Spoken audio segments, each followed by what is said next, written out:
¿Alguna vez has sentido que el mundo se está desmoronando y ya no hay un lugar seguro donde estar, sobre todo en los últimos años? Bienvenidos, mi nombre es Sara Plasencia y hoy vamos a hablar sobre la ansiedad de vivir en un mundo incierto y caótico que muchas veces puede hacer que surja la pregunta, ¿cuál es el sentido de todo lo que estoy haciendo? ¿Por qué seguir aquí? Porque el mundo está ardiendo y yo no veo un futuro en el que me emocione estar. Haremos un recorrido por los momentos más trágicos de la historia de la humanidad y cómo de alguna manera seguimos aquí, con o sin esperanza. Así que comencemos. Tengo una lista como de unos 50 temas ya escritos, ya como ideas para hacer videos, y cuando estaba decidiendo el tema de este video, la verdad, nada me parecía relevante más que el estado del mundo. Y esto lo siento ya hace bastante tiempo, pero siento que los últimos meses como que se intensificó más el sentimiento de ¿por qué hablar de tal cosa y tal cosa cuando no importa? O sea, en esos momentos no importa más que lo que está pasando allá afuera. Así que decidí hablar de lo que me nace y lo que me parece más importante en este momento. Y pensando en todo el caos actual, me puse a pensar en todos esos momentos de la historia donde agradeces no haber nacido, sobre todo en lugares específicos. Pensar que como especie hemos pasado por todas estas catástrofes, tanto naturales como creadas por el hombre, y aún así seguimos aquí. Eso nos hace recordar que la historia no es lineal y que los humanos estamos pasando por crisis constantemente. Así que primero vamos a mencionar todos estos momentos bastante críticos en nuestra historia. Vamos a empezar con plagas y pandemias históricas, que la primera es la más famosa, la que todos conocemos por esas máscaras que se ponían bastante terroríficas, que es la peste negra. Mató entre 75 y 200 millones de personas en Europa, Asia y África, eliminando casi un tercio de la población europea. Después tenemos la viruela y la gripe, que sobre todo acá en nuestros rumbos, acá por Latinoamérica, cuando vinieron los españoles y trajeron todas sus enfermedades, pues fue una gran táctica para la colonización de casi extermina, no les voy a decir un dato exacto, no lo tengo aquí, pero pues eliminó a bastante población indígena. Después tenemos la gripe española, que infectó más o menos a un tercio de la población mundial y provocó más de 50 millones de muertes. Después tenemos a nuestro queridísimo COVID-19, ese sí nos tocó, amigos, que fue una pandemia global que causó millones de muertes y aparte paralizó economías enteras. Entonces no solo fue la histeria por la enfermedad y por las muertes, también fue muchísima incertidumbre social y política. Después tenemos otras pandemias como el sífilis, como el VIH-Sida, etcétera, etcétera. No voy a poder abarcar absolutamente todo aquí. Ahora nos vamos con guerras y conflictos globales. Y quiero aclarar que mucho de esto está muy eurocentrista, gringocentrista, porque pues la historia gira alrededor de ellos, al parecer. Pero pues creo que se entiende.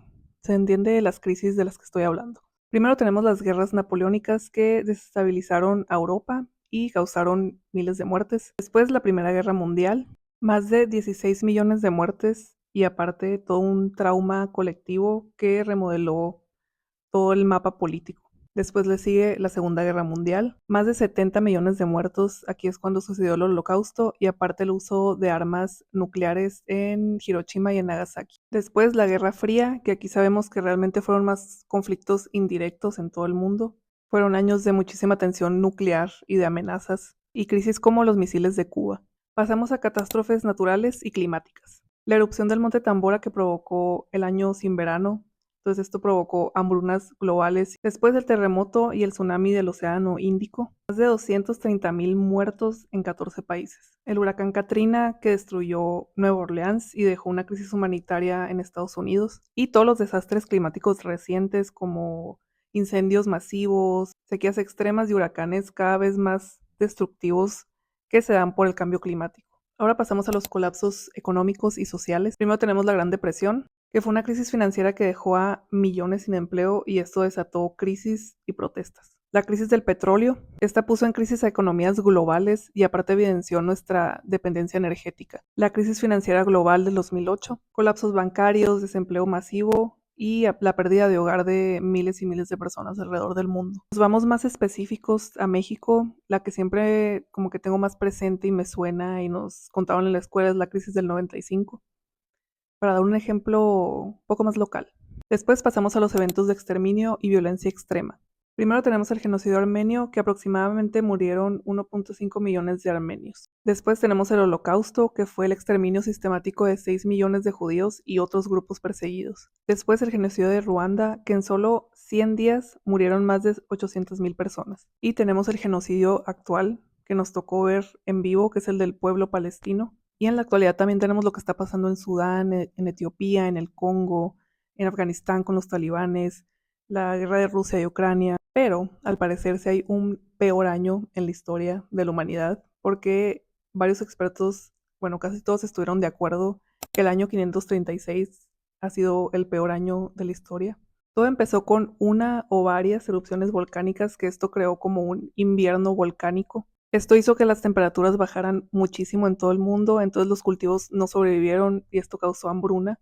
Y cuando estás en ese estado, pues de no comer, de no ver el sol, es normal que te pongas algo violento, entonces muchas personas se empezaron a levantar en armas, pero realmente los peores años fueron los que le siguieron porque el problema y sus efectos siguieron por décadas y décadas y décadas y pues muchas sociedades de ese tiempo no sobrevivieron. Todo esto no lo digo para normalizarlo y decir que te valga, esto siempre ha pasado. No, creo que es bueno que te importe, pero creo que ver la historia te ayuda a darte cuenta de que los humanos ya hemos pasado por infiernos, que ojalá no tuviéramos que pasar, pero sobrevivimos. De alguna manera estamos aquí. Creo que esto te ayuda a no tener este pensamiento fatalista donde todo está perdido. Y sobre todo es normal pensar así con los últimos años que hemos tenido, porque siento que los últimos 5 años no se me haría raro que en unas décadas salga en los libros de historia, como todos los años que acabo de mencionar, porque demasiado evento histórico ya.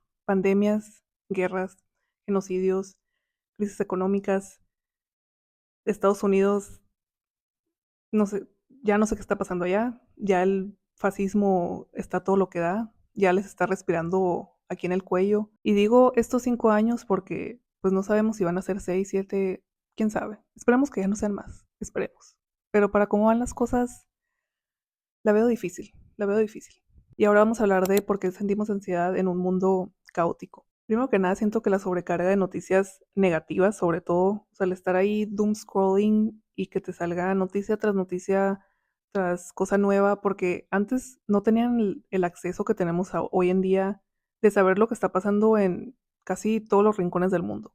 Porque antes era mucho más difícil que te llegara esa información. O sea, tú sabías lo que estaba pasando tal vez en tu país, a tu alrededor, tus países vecinos, pero ya saber a lo que está pasando en un país en África, saberlo acá en México era como que más difícil. Ahora tenemos acceso a todo eso y nos llega, aunque tú no quieras.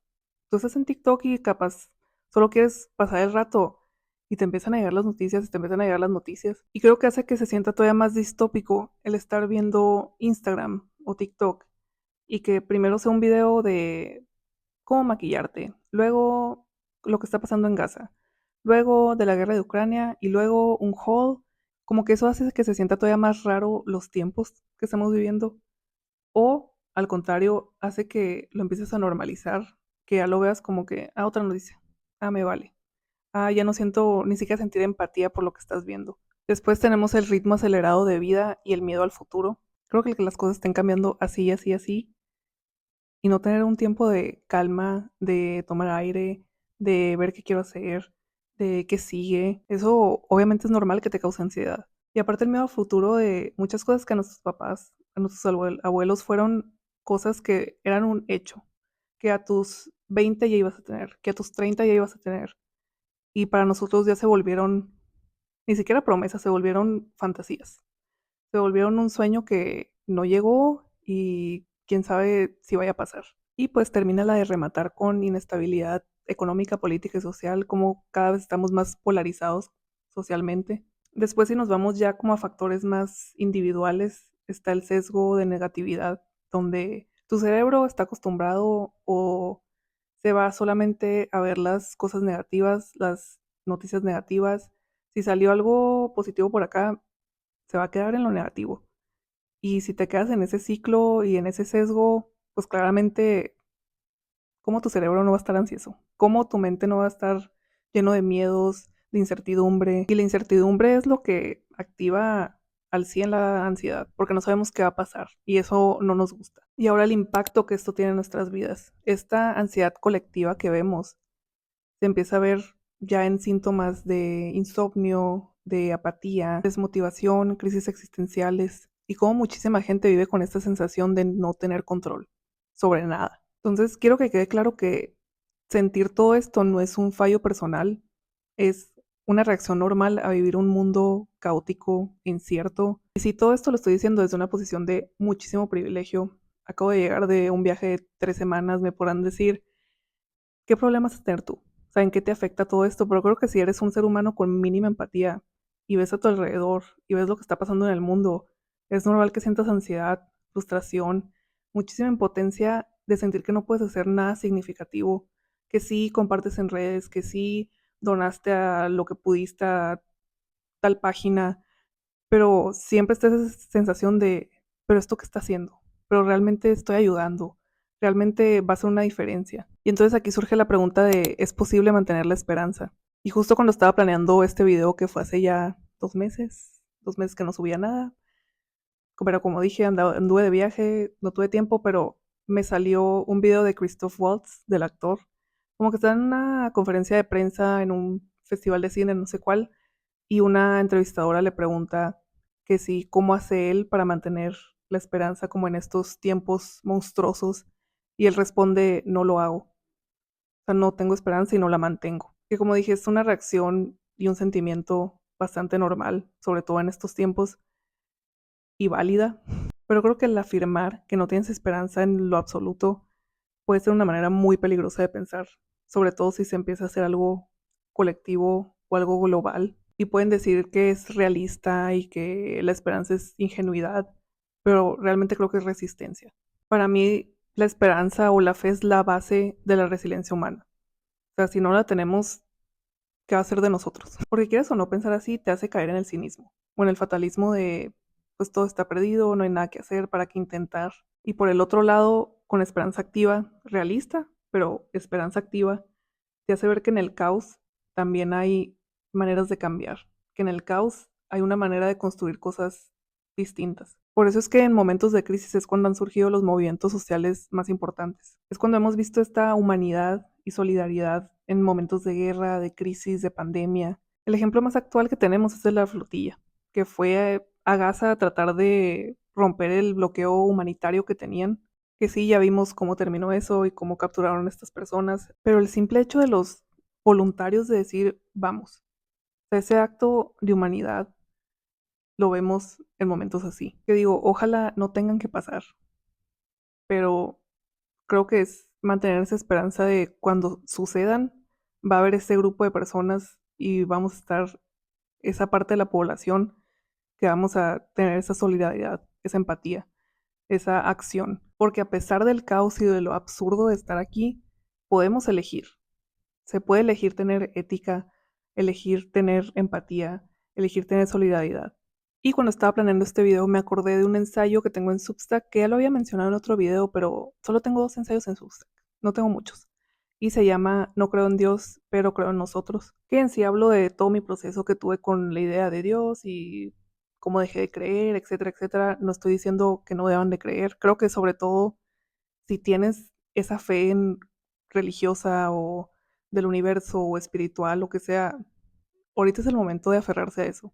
Ahorita es cuando a veces envidio un poco a las personas que tienen eso porque como que es mucho de comunidad, es mucho, tienes una base muy fuerte de donde agarrarte y tener fe. No es lo mío, no soy religiosa, pero en sí en este ensayo hablo de cómo empecé a ver la religión como pues un mecanismo de defensa y la idea del universo teniendo algo que ver con nuestras vidas, etcétera, se me hace lo mismo que la idea de Dios, nomás que en diferentes palabras y de diferente manera. Entonces muchas personas cuando les explico esto me dicen, ah, entonces no tienes fe en nada. Y no, o sea, sí tengo fe en nosotros, en las personas. Y creo que es la única fe que tengo. Y que sí pueden pensar que es muy tonto tener esa fe porque es una fe que te va a estar decepcionando constantemente, pero por eso tengo que tener fe. Si hay algo incierto y difícil de predecir y que no sabemos cómo vamos a actuar, somos nosotros, los humanos. y les voy a leer un pequeño fragmento. Tengo fe de que alguien me ayudará cuando tenga un problema. Fe de que mis personas van a estar ahí cuando las necesite. Fe de que nuestros líderes van a tomar decisiones que beneficien a la mayoría.